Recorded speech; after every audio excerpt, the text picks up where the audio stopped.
कमळी या मालिकेच्या आजच्या भागामध्ये आपण पाहत आहोत प्रेक्षकांनो, खूपच धमाकेदार असा एपिसोड झालेला आहे. कमळीचं रूप अगदीच खुलून दिसत असतं, कारण अन्नपूर्णाने तिच्याकरिता सुंदर अशी साडी दिलेली असते आणि सुंदर अशी साडीमध्ये ती कमाल अशी दिसत असते. इकडे आता अनिकाने सुद्धा पिंक कलरची साडी नेसलेली असते आणि पिंक कलरचाच इथे एक कुर्ता तिने जो ऋषी आहे त्याच्यासाठी दिलेला असतो. पण ऋषीने मात्र कमळीच्या मॅचिंगला इथे कुर्ता मोरपंखी रंगाचा इथे घातलेला असतो. आता इकडे ह्या सगळ्या गोष्टी अशा पद्धतीने होत असतात. आता इकडे जी काही पूजा आहे त्या पूजामध्ये इथे कमळी येणार असते. निंगी आणि कमळी दोघींसाठी सुद्धा इथे अन्नपूर्णाने छान असे कपडे दिलेले असतात आणि त्या कपड्यामध्ये इथे कमळीचं रूप अगदीच खुलून उठून दिसत असतं. हे सगळं आपल्याला पाहायचं आहे. तर प्रेक्षकांनो, सुरुवात करूयात आजच्या भागाला.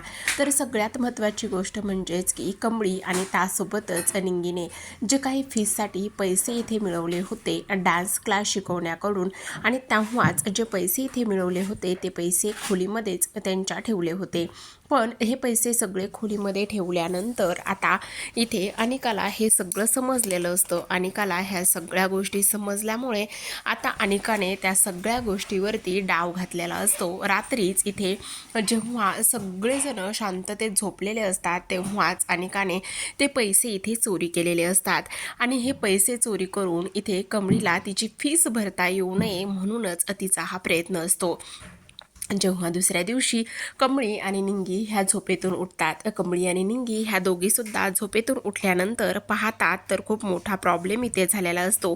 आणि तो प्रॉब्लेम म्हणजेच की असं झालेलं असतं की ती फीचे पैसे जे आहेत ते पूर्ण खोलीमध्ये शोधूनसुद्धा ते कुठेही सापडलेले नसतात आणि ते पैसे कुठेही न सापडल्यामुळे आता कमळी रडायला सुरुवात करते. निंगीसुद्धा रडत असते. आता साफसफाई करणाऱ्या मावशी तिथे आलेल्या असतात आणि साफसफाई करणाऱ्या मावशी तिथे आल्यानंतर इथे त्या म्हणत असतात, काय झालंय, तुम्ही का आणि कशामुळे एवढ्या रडताय? त्यावरच त्या म्हणत असतात की खरं सांगायचं म्हणजेच की आमचे फीसाठीचे पैसे होते आणि ते पूर्ण पैसे जे आहेत ते इथे आम्हाला सापडत नाही आहेत. त्यावरच आता त्या मावशी म्हणत असतात, हे बघा, अशा वेळेला ना सोनं खूप आपल्या कामी उपयोगी येतं. म्हणून मला तुम्हाला एक गोष्ट सांगायची आहे, जे काही तुमच्याकडे सोनं असेल ते तुम्ही सोनाराकडे गहाण ठेवा आणि पैसे घेऊन या. असं म्हणता क्षणी कमळी आणि निंगी सोनाराच्या दुकानाकडे धाव घेतात. आता सोनाराच्या दुकानाकडे धाव घेतल्यानंतर जे कमळीचे कानातले असतात, खरं तर आई आणि त्याचबरोबर आबांची आठवण असते, तिथे कानातले सोनारांकडे देते आणि सोनार फार फार तर याचे 10,000 रुपये मिळतील असं सांगतात. आणि तेव्हा कमळी म्हणत असते, आम्हाला तर 30,000 रुपयाची गरज आहे. त्यावरच ते म्हणत असतात, माफ करा पण हे नाही देता येणार आम्हाला आणि तुम्हाला हे मोडायचं सुद्धा नाही आहे, ठेवायचं आहे, त्यामुळे एवढे पैसे आम्ही नाही देऊ शकत असं ते बोलतात. तेव्हा निराश होऊन कमळी आणि निंगी तिथून बाहेर पडलेले असतात. कमळी आणि निंगी निराश होऊन तिथून बाहेर पडल्यानंतर आता इकडे लगेचच ते ज्वेलर्स आतून त्यांना आवाज देतात आणि ओ ताई, या तुमचं काम झालेलं आहे असं म्हणता क्षणी आता इकडे कमळीला थोडासा प्रश्न पडतो. ती म्हणत असते की असं कसं काम झालं? सगळ्यात महत्त्वाची गोष्ट म्हणजेच की इथे हे अगोदर तर नाही बोलले होते आणि त्यानंतर बोलले. खरं तर हे सगळं ऋषीने घडून आणलेलं असतं, कारण ऋषीनेच इथे आता पैसे सोनाराला दिलेले असतात आणि सोनाराला पैसे देऊनच त्यांची मदत केलेली असते.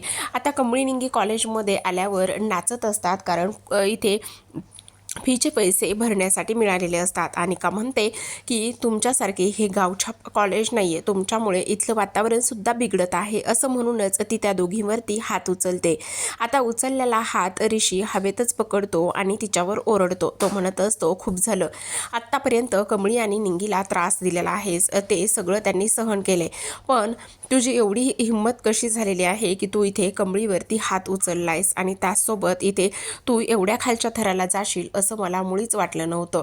त्यामुळे इथून पुढं जर कमळीच्या वाटे गेलीस तर गाठ माझ्याशी आहे, मला इथून पुढे तुझं तोंडसुद्धा दाखवू नकोस असंच ऋषीने बजावलं असतं. आता इकडे दुसऱ्या बाजूला सरू आणि तिची जी मैत्रीण आहे त्या दोघीजणीसुद्धा शेताकडे निघालेल्या असतात. सरूला आज कमळीची खूप जास्त आठवण येत असते. ती म्हणत असते, माझी कमळी काय खात असेल आणि काय नाही. आणि खरं तर इथे माझी कमळी उन्हाळ्यामध्ये खूप सारे आंबे तोडून आणायची आणि माझ्या पुढ्यात आणून ठेवायची आणि म्हणायची म्हणायची, हे बघ आई आता आमरस कर. मी माझ्या कमळीसाठी सुद्धा आता खूप सारे आंबे साठवून ठेवलेले आहेत, पण माझ्या कमळीची मला खूप आठवण येते असं म्हणून ती रडायला सुरुवात करते. इकडे अनिका खोलीमध्ये आलेली असते आणि खूपच रडत असते आणि ऋषी कशा पद्धतीने तिच्याशी वागला आहे, बोलला आहे, ह्या गोष्टीमुळे ती अपसेट झालेली असते. कामिनी तिला समजवण्यासाठी येते आणि कामिनी तिला समजवण्यासाठी आल्यावर तिच्यावरच ती ओरडते आणि ती म्हणत असते, तू माझ्या जखमेवर मीठ चोळायला आली आहेस का? त्यावरच कामिनी म्हणत असते, अजिबातच नाही. कॉलेजमध्ये काय झालंय ह्या सगळ्या गोष्टी मला माहिती आहेत, पण तुला एक गोष्ट मी सांगू का?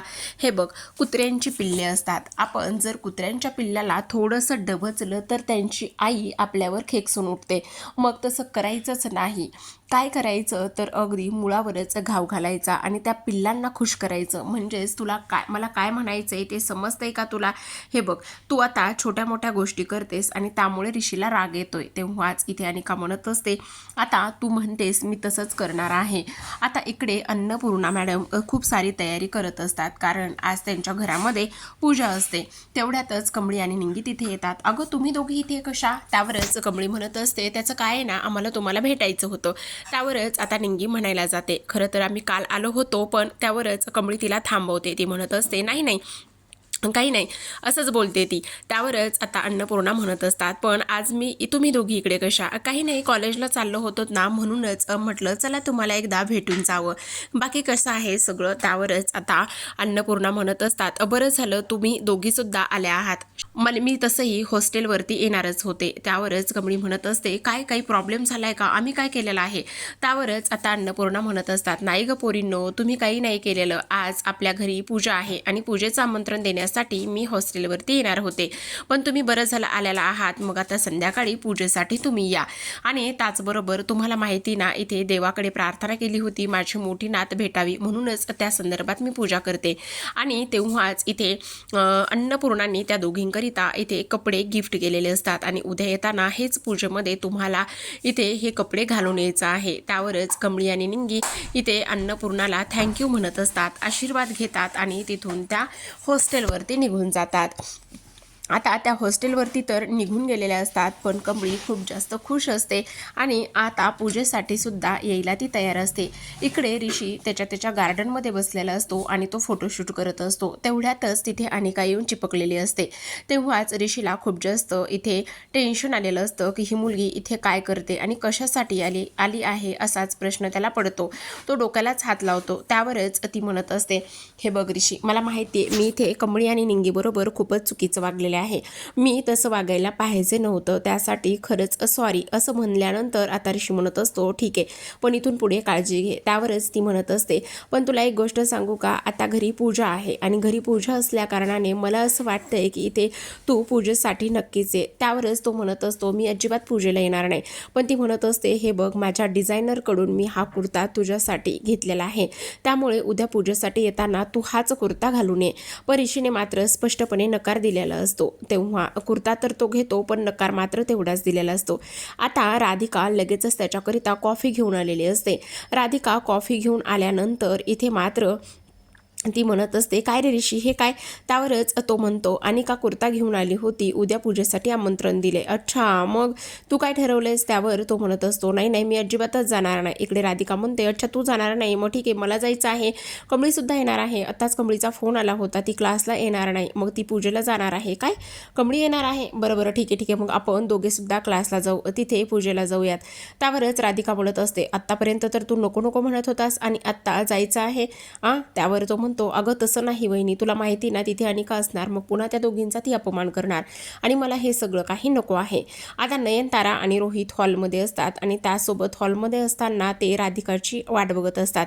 राधिकाला आता इथे नयनतारा आवाज देते. तेवढ्यातच राधिका खाली येते आणि राधिका खाली आल्याबरोबरच नयनतारा तिला इथे पायाच्या नखापासून तर इथे डोक्यापर्यंत निहाळत असते आणि ती म्हणत असते, काय हा प्रकार आहे? तू कोणाची सून आहेस? आणि त्यासोबत जरा तरी व्यवस्थित फॅशनेबल राहायला शिक. तू ही अशी राहण्याची कुठली पद्धत आहे? आणि त्याचसोबत इथे तू कोणाची सून आहेस ह्या तरी गोष्टी इथे तुला समजायला हव्यात. जा पटकन आणि चेंज करून ये, असंच ती बोलते. आणि ह्या सगळ्या गोष्टी बोलल्यानंतर राधिका म्हणते, आई पण आता पूजेला जायचं आहे आणि जर पूजेला गेलं तर खूप उशीर होईल ना. त्यामुळे आता त्यावरच ती म्हणत असते, जर तू पूजेला उशिरा गेलीस तर तुझं काहीच नडणार नाही आणि तिथे तुला जाऊन काय करायचं आहे, त्यामुळे तू आत्ताच्या आत्ता पूजेला जाणार आहेस, असंच ती इथे बोलते. आता लगेचच राधिका जी आहे ती इथे चेंज करायला निघून जाते. इकडे आता निंगीने अन्नपूर्णाने दिलेला ड्रेस इथे तिनं घातलेला असतो आणि त्या ड्रेसमध्ये ती कमाल अशी दिसत असते. तेव्हाच आता कमळी म्हणत असते, बापरे काय तू दिसतेस ग, खरंच कसली भारी दिसतेस, एकच नंबर तू दिसत आहेस ह्या ड्रेसमध्ये. त्यावरच आता इथे निंगी म्हणत असते, खरंच आपल्याला अन्नपूर्णा मॅडमने किती काय काय केलेलं आहे ग. त्यावरच आता कमळी म्हणत असते, हो ग खरंच खूप काही केलेलं आहे. असं म्हणूनच आता निंगीने तिच्यासाठी कानातले आणलेले असतात आणि त्यावरच आता कमळी म्हणत असते, माझ्यासाठी सगळ्यात मोठा दागिना तू आहेस, असं म्हणूनच दोघी एकमेकींना मिठी मारत असतात. तर प्रेक्षकांनो, पाहत राहा कमळी.